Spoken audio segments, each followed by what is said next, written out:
Sword of Coming, episode 298. Untuk melihat video selengkapnya, sahabat bisa kunjungi playlist yang telah Sabta Novel sediakan. Yuk mari, kita berimajinasi bersama dan masuk ke alur ceritanya.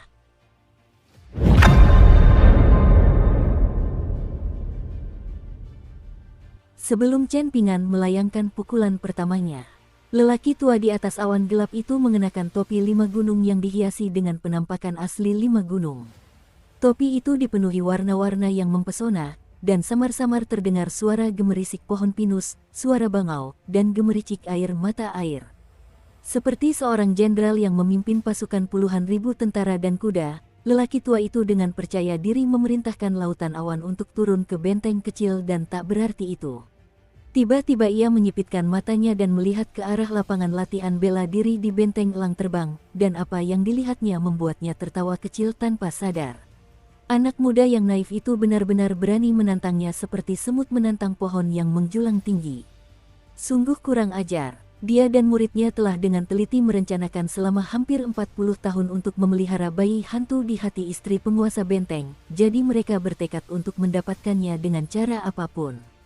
Mereka telah mengalami kesulitan dan tantangan yang tak terhitung jumlahnya, dan mereka juga telah mengambil banyak risiko besar. Pada saat yang sama, mereka juga mengalami banyak kebetulan mistis yang tak dapat dijelaskan dan peluang yang ditakdirkan. Namun, semua hal ini tidak diketahui oleh orang luar. Tujuan asli pembangunan benteng elang terbang yang tersembunyi di hutan pegunungan ini kemungkinan besar telah terkubur di dalam tanah bersama dengan penguasa benteng pertama. Namun, lelaki tua di atas awan gelap itu sangat menyadari tujuan aslinya. Dahulu kala, dua immortal bumi dari Sekte Penulisan Plancet dan Gunung Kedamaian dan Ketenangan, dua kekuatan immortal terkuat di wilayah tengah benua daun payung, terlibat konflik satu sama lain dan berujung pada pertempuran besar. Namun, kultivator tingkat inti emas dari Sekte Penulisan Plancet tidak menyangka bahwa Dewa Bumi yang telah ia provokasi sebenarnya adalah kultivator tingkat awal terkemuka dari Gunung Kedamaian dan Ketenangan. Yang terakhir menyadari bahwa masa hidupnya akan segera berakhir dan dia tidak memiliki harapan untuk mencapai tingkatan berikutnya, jadi dia meninggalkan pegunungan dan mulai berkeliling dunia setelah mengatur urusan pemakamannya dengan keturunannya. Meskipun tubuh dan jiwanya sama-sama mendekati kematian, seorang kultivator tingkat Naschen tetap jauh lebih kuat daripada kultivator tingkat inti emas. Karena itu, dia menghajar kultivator tingkat inti emas dari Sekte Penulis Plancet dan hampir membunuhnya. Kultivator tingkat inti emas itu mencoba melarikan diri, namun akhirnya dihentikan oleh kultivator tingkat awal di lokasi yang sekarang menjadi benteng elang terbang. Karena berada di pihak yang benar, kultivator tingkat awal itu tidak mau mengalah, sama sekali tidak peduli dengan pengaruh Sekte Penulisan Plancet. Dia bertekad untuk membunuh kultivator tingkat inti emas dari Sekte Penulisan Plancet. Menyadari bahwa ia tidak punya tempat lain untuk melarikan diri, kultivator tingkat inti emas itu memutuskan untuk menyeret lawannya hingga mati bersamanya. Dengan pemikiran ini, ia menyalurkan teknik terlarang dari Sekte Penulisan Plancet. Ini karena ia telah mencapai batas kemampuannya dan tidak mampu menyalurkan teknik pemanggilan dewa yang tepat dari sektenya. Memang, hampir tidak ada harapan baginya untuk memanggil dewa yang kuat. Dengan demikian, kultivator tingkat inti emas telah mengorbankan seluruh esensi darahnya untuk memanggil makhluk iblis purba yang tercatat dalam teks rahasia Sekte Penulisan Plancet. Makhluk iblis itu memiliki tinggi lebih dari 30 meter, dengan aura gelap dan mematikan yang begitu pekat sehingga hampir dapat diraba. Seolah-olah auranya adalah baju sirah hitam yang berat. Pada kenyataannya, kultivator tingkat inti emas itu telah berhenti bernapas setelah memanggil makhluk iblis ini. Tubuhnya yang sepenuhnya hampa telah berubah menjadi abu dan lenyap ke langit dan bumi. Dengan lawannya yang telah tewas, kultivator tingkat awal itu memang memiliki kesempatan untuk mundur. Namun, pada akhirnya ia memilih untuk bertarung sampai mati dengan makhluk iblis purba itu. Ia telah memanggil semua harta abadi miliknya, dan ia telah melepaskan kemampuan mistiknya pada makhluk iblis itu seolah-olah ia sedang melepaskan hujan deras. Kultivator tua itu telah bertarung hingga tubuhnya dipenuhi luka menganga dan jiwanya bergetar karena kelelahan, dan dia telah bertarung hingga inti emasnya hancur dan jiwa Yin-nya yang telah meninggalkan titik akupunturnya untuk bertarung bersamanya terbunuh. Meskipun demikian, kultivator tingkat Naschen itu masih meraung bahwa ini adalah pertempuran yang memuaskan. Pada akhirnya, dia binasa bersama dengan makhluk iblis purba yang baru saja tiba di dunia.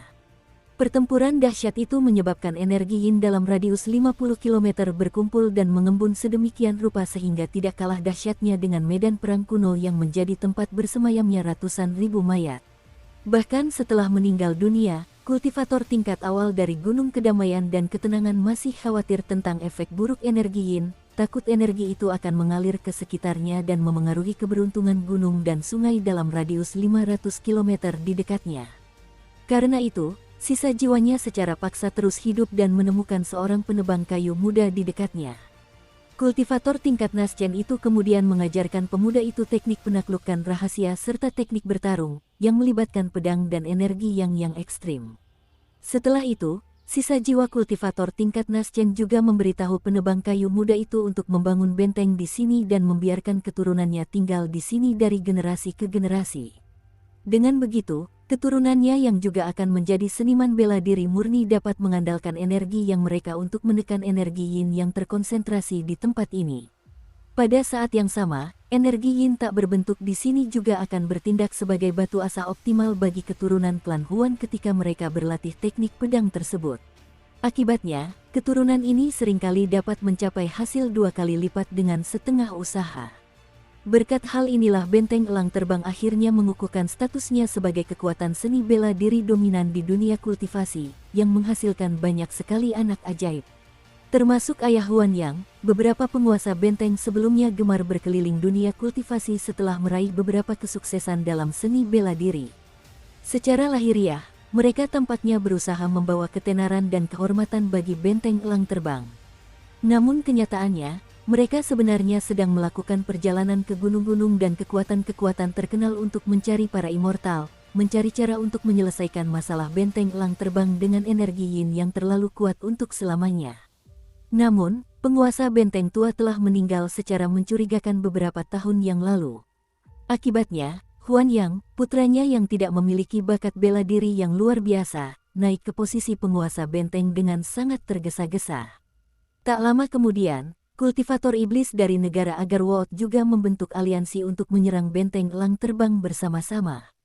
Karena semua alasan tersebut, sejarah antara kultivator tingkat awal itu dan leluhur pendiri benteng elang terbang, serta kesempatan keabadian yang ditakdirkan untuknya, akhirnya hilang. Banyak hubungan yang telah diusahakan dengan susah payah oleh leluhur klan Huan juga memudar sebagai akibatnya. Sebagai contoh, penguasa benteng Huan yang sama sekali tidak menyadari hubungan antara ayahnya dan guru pendeta Taois tua, Huang Sang. Karena itu, ia malah meminta bantuan dari temannya di ibu kota. Tidak hanya itu, tetapi semua orang di benteng elang terbang juga tidak menyadari kekuatan dua singa batu di luar aula leluhur klan Huan. Kombinasi dari semua hal inilah yang menyebabkan peristiwa-peristiwa mengerikan yang terjadi saat ini. Pria tua bertopi tinggi yang duduk di atas awan gelap itu adalah seorang kultivator iblis terkenal dari wilayah tengah benua daun payung. Dia pernah menjadi kultivator tingkat inti emas yang kuat dan dihormati, dan dia sendiri menganggap kekuatan tempurnya cukup kuat untuk menyaingi sesama kultivator tingkat inti emas dari Sekte Penulisan Plancet dan Gunung Kedamaian dan Ketenangan meskipun dia hanyalah seorang kultivator pengembara. Namun, ia dengan cepat memicu respons cepat dan sengit dari Gunung Kedamaian dan Ketenangan setelah membunuh 2 kultivator tingkat gerbang naga dari pasukan tersebut.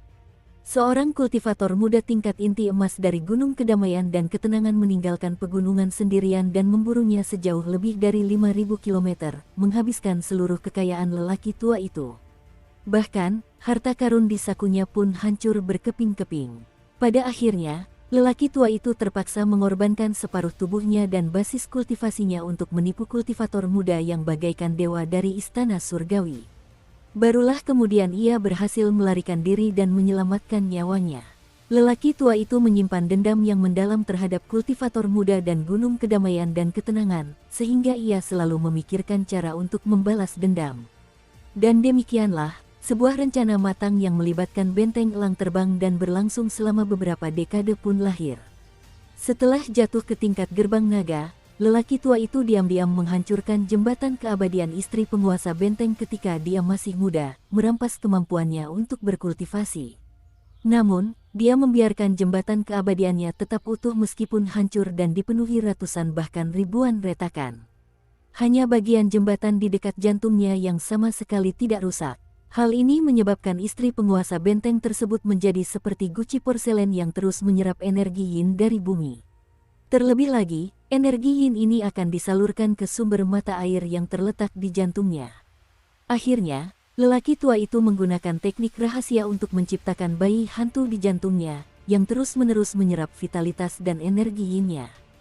Setelah lelaki tua itu berhasil di sini dan melihat bayi hantu merangkak keluar dari hati wanita itu, dia bisa berkelana dan mencari beberapa negara kecil dan terpencil yang jauh dari pandangan para immortal di pegunungan. Lagi pula, dia masih seorang kultivator tingkat gerbang naga, jadi dia secara alami dapat dengan mudah menjadi guru kekaisaran di negara-negara ini. Atau mungkin dia bisa menjadikan beberapa pejabat sebagai bonekanya, atau dia bahkan bisa mengendalikan para penguasa secara diam-diam. Setelah itu, dia bisa memicu pertempuran demi pertempuran dan memberi makan bayi hantunya sampai kenyang. Setelah 100 tahun, bayi hantunya akan menjadi makhluk abadi bumi yang kuat yang menuruti perintahnya. Meskipun tidak akan cukup kuat untuk menghancurkan gunung kedamaian dan ketenangan yang sangat kuat dan berpengaruh, ia pasti akan cukup kuat untuk menyebabkan kerugian besar bagi mereka dan melukai mereka hingga ke inti. Jika menyangkut dendam antara para makhluk abadi dari pegunungan, menanggung dan merencanakan pembalasan selama 100 tahun benar-benar tidak bisa dianggap sebagai waktu yang lama. Adapun mengenai apakah tindakan pembalasan ini membunuh manusia dari luar pegunungan, beberapa orang sama sekali tidak peduli, misalnya, lelaki tua yang duduk di atas awan gelap. Dukung terus channel YouTube Sabta Novel. Namun, ada juga beberapa orang yang peduli, misalnya, kultivator tingkat awal dari Gunung Kedamaian dan Ketenangan. Meskipun begitu, seorang immortal duniawi yang begitu baik hati dan penyayang masih gagal untuk naik ke tingkat 5 atas. Tidak hanya itu, tetapi dia juga terpaksa binasa bersama makhluk iblis purba. Ini adalah cerminan dari sifat tanpa belas kasihan dari Jalan Agung.